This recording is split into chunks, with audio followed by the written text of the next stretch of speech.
everyone, Chris Barrett here for Chris and Christina. So happy that you're with us. We have a great segment, and I want to get to that segment right away. And again, we're so happy you're here. I'm going to throw it to Christina Luna. She's going to interview this young gentleman here who we've been getting to know for a long time. Actually, this morning we had a great chance to talk to him. He's going to tell you some really cool things that are happening here in the Poconos. Christina, who is this young man? I am, first, Chris, thank you so much for bringing me to an Italian restaurant. We're bringing Italy to the Poconos, really? Because we always went to the Hispanic restaurants, but now you told me here's Chef Nicolai. Nicolai, hola? Nicola. Nicola. ¿Cómo se Nicola? Nicola. Nicola. Hi, hola, Chef Nicola. How are you? Very good. Well, thank you. Thank you for being at Momentos. Oh, we're so happy to be here. You talked to us about so many things this morning. I don't even know where do we start? Where do we start? How did you come here to the Poconos and create Italy, Little Italy in the Poconos? Because really, this is Little Italy in the Poconos. All these ingredients are authentic Italian, right? Yes. Yeah, what's wrong with Poconos? It's beautiful. We don't have to undermine Poconos while we move from... the theory of big metropolitan areas is like, oh my God, I'm from New York, I'm staying in New York, and I'm going to be... exploring an originality of whatever authenticity you have as a background, and you stay in New York, and all of a sudden you're in Poconos. Oh, how you come to Poconos? There's nothing wrong with Poconos. Poconos is beautiful. The people travel every day to come to Poconos. That's why we have the best resorts. That's why we have the best to offer as a nature, as everything that Poconos result. But how I came to Poconos? I used to work in Manhattan. I used to travel back and forth as I kind of semi-established myself here, visiting my cousin here. And one day I decided to say Pocono because even though where I come from, I'm a country boy, outside of a city, not really into the city. And where did you work in Manhattan? You told us this. I work in Manhattan in a couple places. One of them was Cipriani, Le Cirque, San Domenico of New York, and Limoncello, which are 4 restaurants that I worked in Manhattan. They were like the icons, I would say, or they were like established themselves upon to an extremely disciplined, authentic cuisine. They kind of distinguish them on a product, on knowledge, on exploration of changes and bringing to United States of America. You're talking about that each one of them are, completely concept come from Europe. One of them, all of them were Italian, but in a different flavor region, in different procedures on exploration. So it's mean a lot of knowledge on these restaurants. But obviously, everywhere you go to the cities, to metropolitan area, no matter where you go, you're always going to find this challenge, competition. Yeah. And remember that competition brings business. Rule number 1 in my field, in my thing, I would say competition brings a glory, brings a beautiful business for everybody. Well, I think that's what really fascinated me when we were talking this morning. You were talking about how you looked at this totally differently, and you're innovating. You're bringing chemistry. It's not just a recipe. Yeah, that was so fascinating. Well, it's an amazing in our industry because you can either create a menu and you find that glitch of a success of that menu, and you can lay yourself for the next 20, 30 years. You lay yourself, you sleep in the feathers, and you never innovate yourself again. In our industry, you need to be always bringing and looking at that evolution moment that you had, that you created, how to create it and to turn out a revolution. That's mean you have to reinvent yourself all the time. Yeah. Think about this, that if I stay for 20, 30 years in the same exact, I never explore. I never give a chance to myself to catch the new generations, to catch the generation that are between 18 to 23, the young generations are in so curiosity of a flavor explorations. So you can create and you can collect a new generations. You reinvent yourself. And how did you do that here? How did you do that with chemistry? Yeah, because that's so the chemistry is right? Molecular gastronomy is I won't say so new, but it's still new. They never got aged. Why? Because not many people will get into. It require patience, require lots of time, require lots of of study. You have to study the chemistry. You have to study the product, the gastronomy.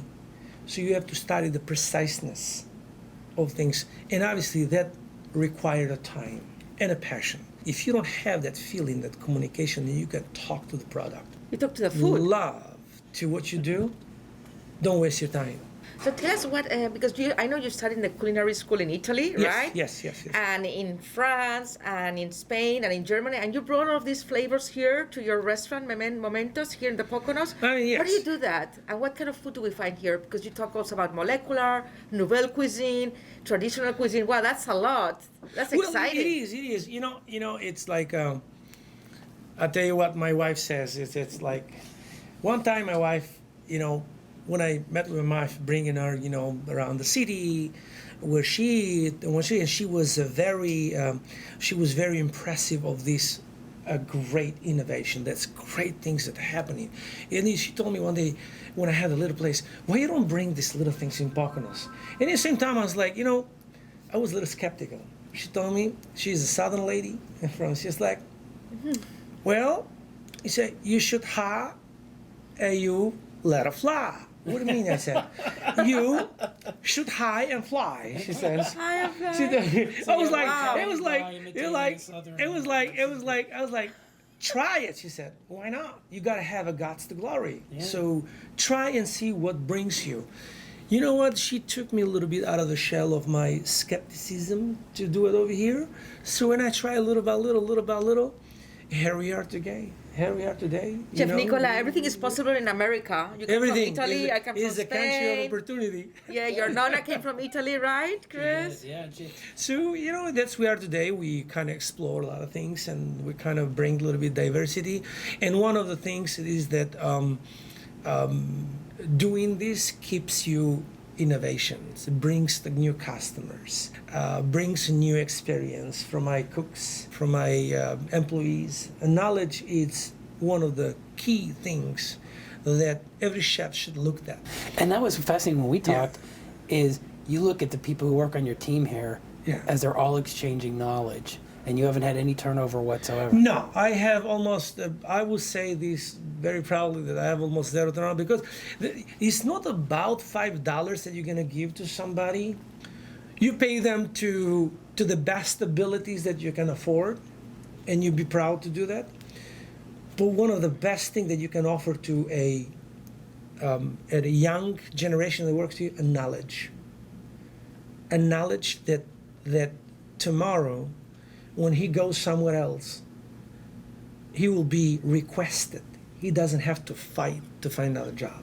And passion, right? You were talking. Passion.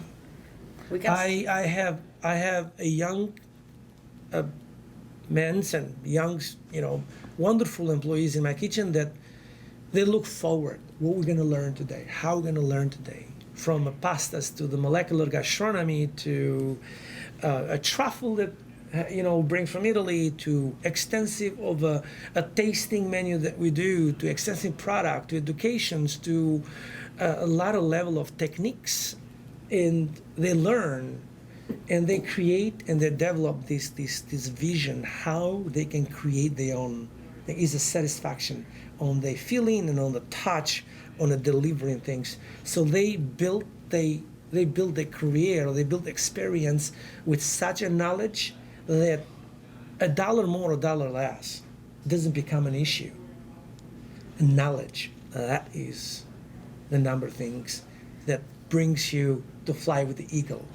Yeah. That is the knowledge. Eagles fly in the Poconos. Eagles. I know, just because, what is this? What is That is this? a truffle. I have to ask that. A All of truffle. this. In Italy, we call it tartufo bianco, which comes from the region of Piedmont region, which is one of the I would call them a diamond of the kitchen. The diamond of the kitchen come from Piedmont, Torino. These specifically come from Alba, Torino. So it starts in early October. We call them primizie, which is the early truffle, not really mature yet.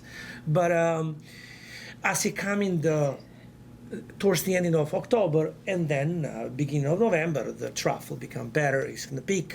Matter of fact, over here in Momentos of November 12th, we're going to do one of the prestige, which is called White Truffle Gala, which used to be held in Manhattan before, with prestige restaurants for Michelin rating stars and things.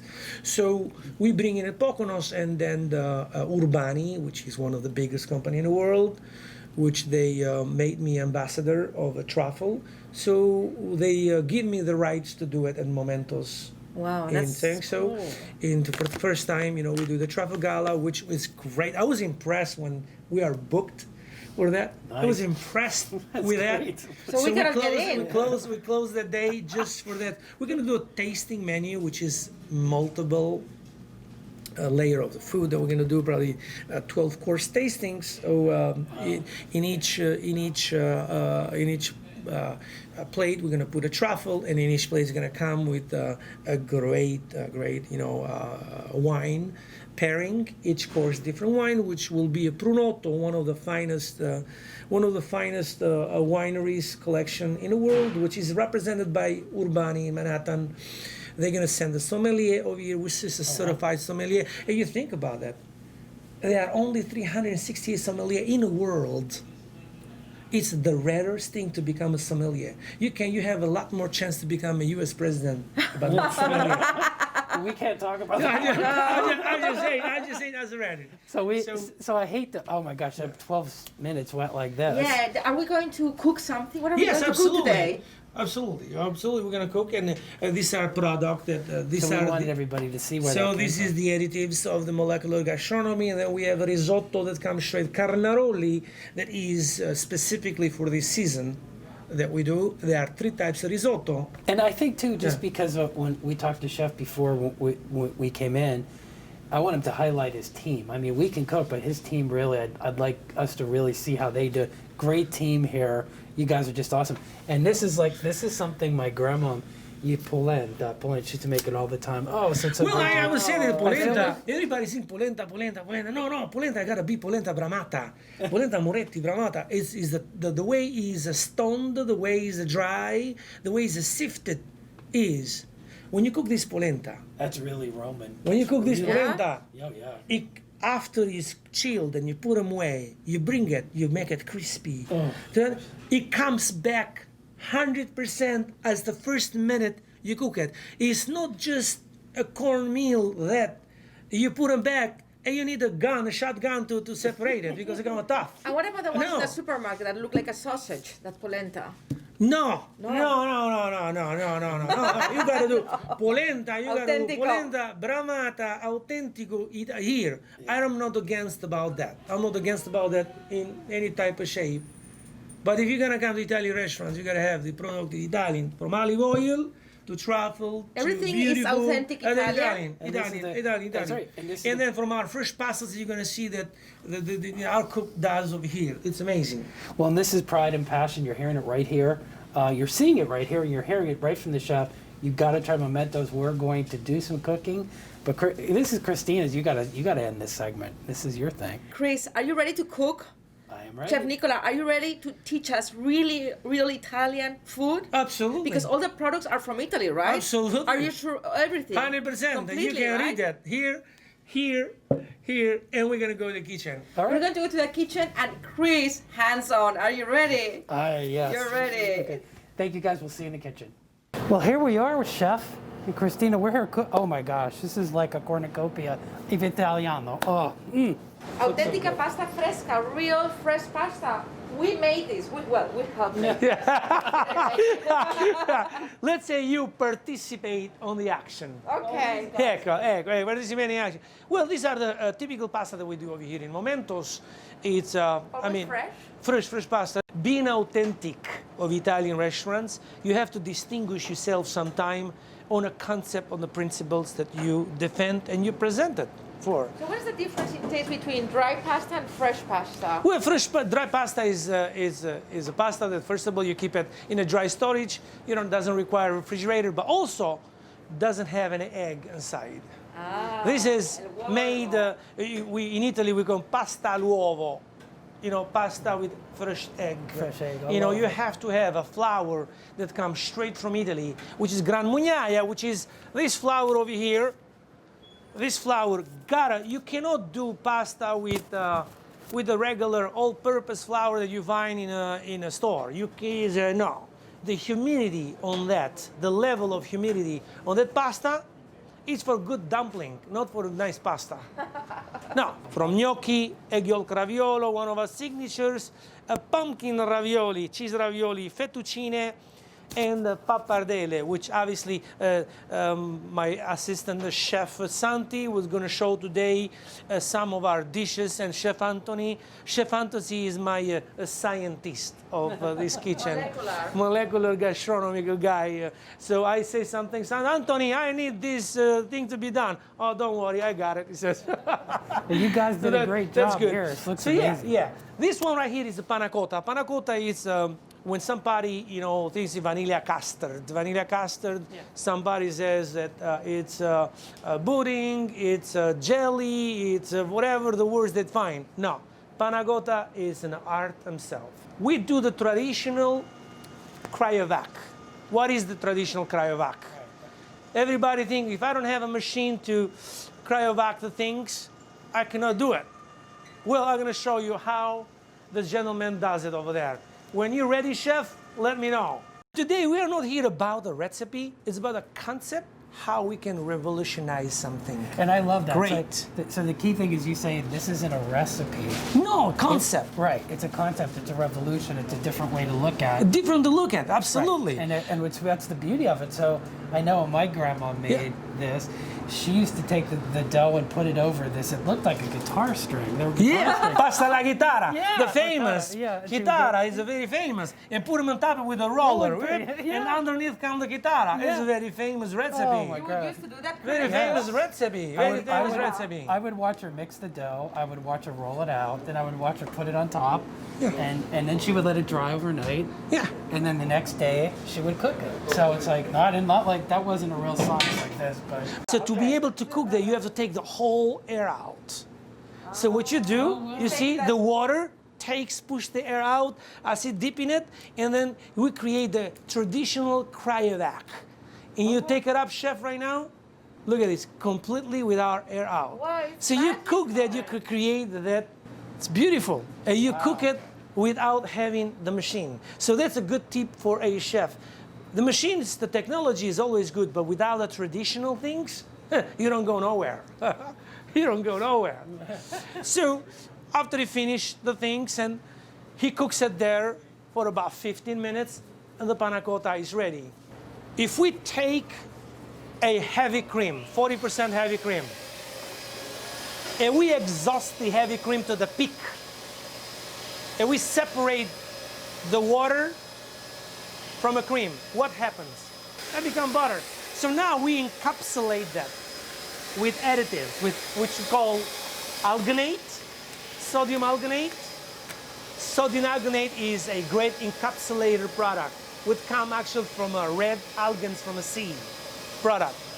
And then we have lactate, calcium lactate. Lactate plays the role of keeping together the product that we brought it to the whip.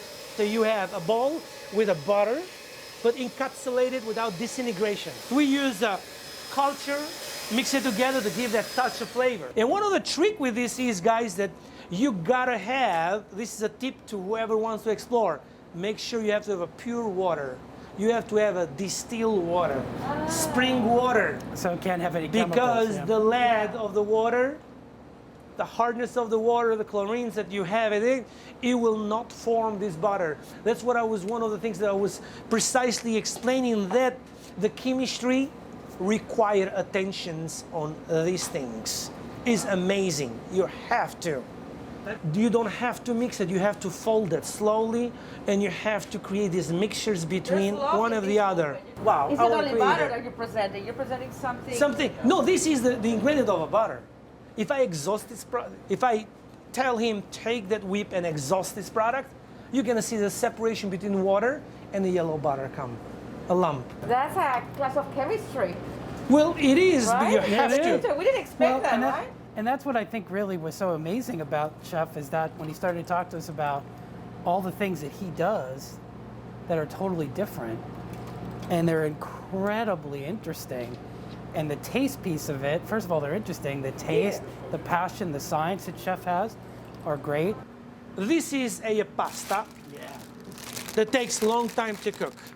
We did, Chef Santi today did the pre-cooking of this to make it easy on the procedure so we can move forward. And we have a beautiful Bolognese. Bolognese is a traditional Italian, wonderful ragu of meat with the reduction of the sauces. In Italy, have an very extensive a procedure that you do it. This is the beauty of a kitchen. You know what? It requires lots of a great ingredient, lots of a patience, and lots of, how you say, a presentation that you satisfy the eye of the people.